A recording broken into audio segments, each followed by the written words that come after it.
Habari. Kuna swali hapa kijana aliniuliza. Bro, barua za kujiunga na jeshi zinakuaje? Jeshi naongelea JWTZ, magereza na majeshi mengineo yanayopatikana hapa Tanzania wakati nafasi zinapotangazwa. Sasa kujua kuandika barua ni kitu cha muhimu. Sasa mimi kukufundisha kutokea from the scratch mpaka barua inavyoandikwa itakuwa ni uongo. Lakini fahamu kuwa sasa hivi kuna njia nyingi sana za kupata sample za barua. Unaweza ukaingia Google, search sample za barua za kujiunga na JWTZ au mifano za barua za jeshi ambalo unataka kujiunga. Nenda kwenye images utapata mwanga. Lakini namba 2 ni kuingia. Tumia artificial intelligence AI. Unaweza ukaangalia pale sample, request samples za barua za jeshini na ukapata concept au ukapata mwanga jinsi au mfano wa barua za kujiunga na jeshi zinavyokuwa. Lakini mwisho unaweza ukatafuta maybe ni bro au ndugu yako, mtu yoyote ambaye amepita kwenye vitengo vya jeshini na ukaenda ukaomba ushauri kwake akuonyeshe barua za kujiunga na JWTZ au magereza au jeshi lolote zinaandikwa vipi.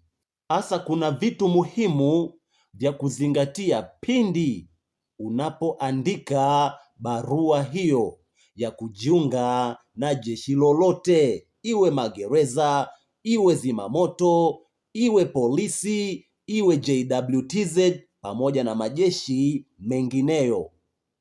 Namba 1, zingatia usahihi wa anwani ya mamlaka. Ni bora ukakosea anwani yako wewe kuliko kukosea anwani ya mamlaka husika. Lakini namba 2 ni lugha ya kiungwana na kiaskari.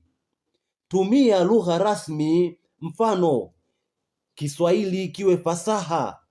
Epuka maneno ya mtaani au epuka kutumia lugha ya majivuno.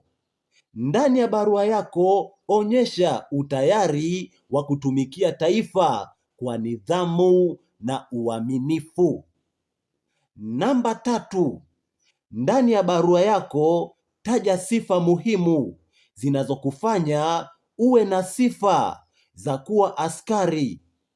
Eleza kwa kuwa una afya njema ya mwili na kiakili, kwa hiyo usisahau hicho kipengele.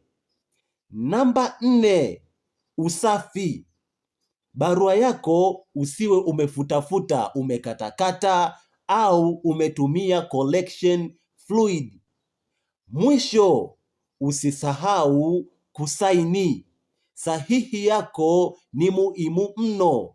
Kwa kiufupi, barua ya kijeshi inataka iendane kama barua ya kikazi.